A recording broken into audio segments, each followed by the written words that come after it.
Olá, amigos e seguidores do Instagram, Facebook, Twitter e YouTube.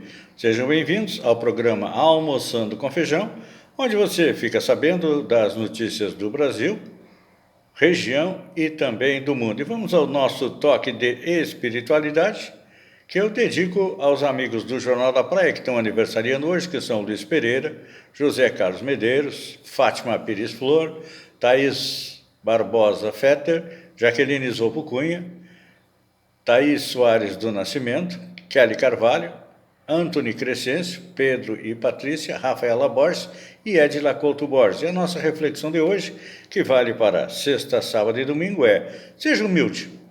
A vaidade é o pior dos defeitos, porque engana a nós mesmos.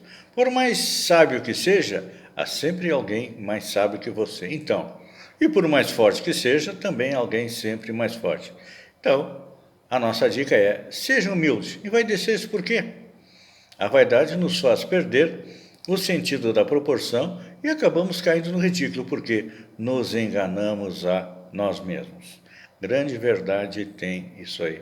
Sócrates, que foi um dos grandes homens que esteve no planeta, dizia: só sei que nada sei. E tem gente aí que, às vezes, não tem conhecimento nem de 0,1% do Sócrates, nem a sua sabedoria, e se acha que é o rei da cocada preta. Então, agora vamos entrar na nossa máquina do tempo e partir em direção ao passado.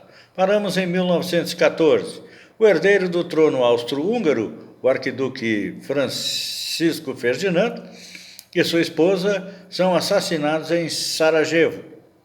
Esse acontecimento foi estopim da Primeira Guerra Mundial, que durou 5 anos. No mesmo dia, 28 de junho já de 1919, o Tratado de Versalhes é assinado, selando a paz com alemães após a Primeira Guerra. A Alemanha perde suas colônias, que são repartidas entre os aliados, e é dividida em duas partes. O país é obrigado a pagar pesadas indenizações pelos danos causados pela guerra e fica proibida de formar exército. Nada disso funcionou, porque Adolfo Hitler se aproveitou desse fato da Alemanha ter sido humilhada e, com nacionalsocialismo, com o nazismo, levou a Alemanha à Segunda Guerra Mundial. Infelizmente, o mundo ainda não aprendeu que ditadores e governos muito fortes são muito ruins para a paz. E no ano de 2001, nossa última parada da máquina do tempo, o presidente iugoslavo Slobodan Milosevic é entregue ao Tribunal da Haia para ser julgado. Ele é acusado de fazer uma limpeza étnica na Iugoslávia. Força-tarefa da Polícia Federal da Previdência Social combate aposentadorias falsas de falsos pescadores no sul de Santa Catarina. Uma força-tarefa composta pela Polícia Federal e Coordenação Geral da Inteligência Previdenciária cumpriu mandado de busca e apreensão em Balneário Gaivota. A ação faz parte da Operação Voo da Gaivota, desencadeada nesta sexta-feira para combater fraudes contra a Previdência Social com obtenção irregular de pagamento de aposentadorias especiais por falsos pescadores. Até agora foram indicadas 22 aposentadorias com suspeita de fraude. Segundo o levantamento feito pela Coordenação da Inteligência Previdenciária, os prejuízos à União com o pagamento do benefício identificado até o momento, pode chegar a 4,5 milhões de reais. A operação Voo da Gaivota faz referência ao nome da cidade onde moram os envolvidos. Novos crimes propostos para atos de abuso de autoridade. O texto que foi votado no plenário define novos crimes por abuso de autoridade, voltados exclusivamente para a punição de juízes e procuradores, conforme o texto aprovado na CCJ. Os crimes são: para magistrados, proferir julgamento quando impedidos por lei, atuar por efetiva motivação política partidária, exercer outro cargo ou função que não a de professor, exercer atividade empresarial e ser sócio da empresa, receber recompensa por atuação em processo, expressar opinião sobre o processo pendente de julgamento fora dos autos, a não ser em obras técnicas ou acadêmicas.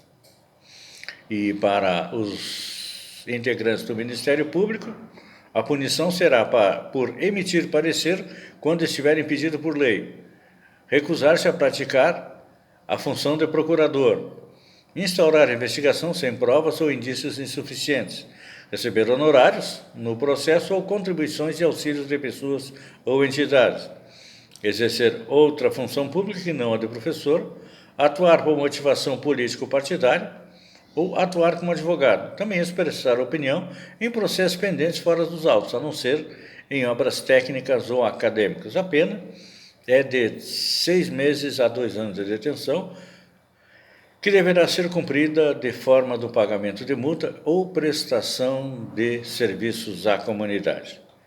Gente, muitas vezes a gente sabe que há abuso por parte de procuradores e também por parte de juízes. Então, eu não vejo com maus olhos, não, uma punição para esse tipo de crime. Afinal, ninguém está acima da lei. Bolsonaro sinaliza a Macron que o Brasil vai continuar no Acordo do Clima de Paris. O presidente Jair Bolsonaro e o presidente da França, Emmanuel Macron, tiveram um encontro de 20 minutos em Osaka, no Japão, durante o G20. Bolsonaro sinalizou a Macron que o Brasil vai continuar no Acordo do Clima de Paris e disse esperar apoio da França para o Acordo de Livre Comércio da União Europeia com o Mercosul. A posição do presidente brasileiro reforça o compromisso sobre o tema firmado pelos BRICS, que é o grupo formado por Brasil, Rússia, Índia, China e África do Sul. Segundo o texto, continuamos comprometidos com a plena implementação do Acordo de Paris, adotado sob os princípios da Convenção Quadro das Nações Unidas sobre Mudança Climática, inclusive os princípios da responsabilidade comum, porém diferenciando as respectivas capacidades. Na quinta-feira, Macron havia dito que não assinaria nenhum acordo comercial com o Brasil se Bolsonaro se retirasse do Acordo do Clima, ameaçando colocar o entrave nos trabalhos das negociações comerciais entre a União Europeia e o Mercosul. Olha, Macron tem razão, porque o presidente Bolsonaro, depois que assumiu, declarou em alto e bom tom, comandado pelo presidente Trump, que iria sair do Acordo de Paris. Uma bola fora, mais uma das bolas nas costas que o presidente Bolsonaro tem dado para ele mesmo. Europa, onda de calor causa incêndios florestais. As temperaturas chegaram a 44 graus Celsius em partes do norte da Espanha e no sul da França, levando muitas pessoas a procurarem alívio no mar. E segundo especialistas, há 2 fatores por trás da atual onda de calor. Quem diz isso é Dan Mitchell, professor de ciência atmosférica da Universidade de Bristol, na Inglaterra. Segundo ele, um dos fatores é que as temperaturas globais estão aumentando em todos os lugares. Elas já aumentaram perto de 1 grau em relação à era pré-industrial devido às mudanças climáticas. Isso torna a onda de calor mais quente. O segundo fator não tem a ver com a mudança climática. É uma tendência de longo prazo, mas com o tempo traz impactos no dia a dia. Então temos que nos preparar. Ondas de calor no sul, no norte.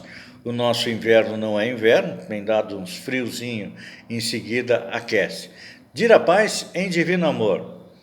Quem se ofender, veste a carapuça, que essa realidade é possível, diz Dir a paz sobre o filme Divino Amor. Ela deu uma entrevista sobre o filme que mostra um Brasil de 2027, ou seja, daqui a 8 anos no futuro, em que acontecem raves evangélicas e estamos vivendo em um estado religioso. Ele está sendo elogiado fora do Brasil, após ser exibido no Festival de Sundance. Para Dira, o Brasil 2027 é um filme que já começou. Estamos com a sensação de que a religião está indo além das fronteiras, institucionalizando regras que deveriam se manter dentro dos próprios dogmas, e a gente vê a religião pautando coisas que dizem respeito ao Estado. O filme vem sendo elogiado desde que foi exibido no Festival de Sundance e é polêmico. Apresenta orgias santas, raves gospel e a invasão religiosa sobre o Estado. Como alegoria, com 70% de Black Mirror, e 30% do Handmaid's Tale, que são os contos da Raia. Quem se ofender com o filme veste a carapuça, que essa é a realidade possível. E realmente estamos caminhando aí a passos largos para ela. Última notícia, as mensagens roubadas de Dilma. A Cruzoé, a revista, entrevistou Douglas Lopes, que hackeou os e-mails da presidente Dilma Rousseff em 2011. A revista lembra o episódio. Quando viu a chance de ganhar dinheiro com o que fizera, o hacker procurou adversários da petista. Não deu certo. Também procurou jornalistas cujas redações não toparam publicar o material por duas razões. Primeiro, porque ele queria dinheiro em troca. E segundo, porque os e-mails, por mais que pudesse conter informações de interesse público, haviam sido obtidos de maneira ilegal. Uma postura diferente da de agora, em que as mensagens da Lava Jato estão sendo publicadas sem maiores ressalvos. E olha, a Polícia Federal está à procura dos criminosos que atacaram o juiz Sérgio Moro e a Lava Jato. Segundo a revista, os policiais encarregados do caso trabalham em uma linha de investigação que envolve um suposto pagamento em troca da ação. Amigos e seguidores, eu agradeço a vocês pela companhia. Fiquem com Deus e até segunda-feira, às 7 horas da manhã, com a primeira edição do Almoçando com Feijão. Um beijo no coração e até lá então.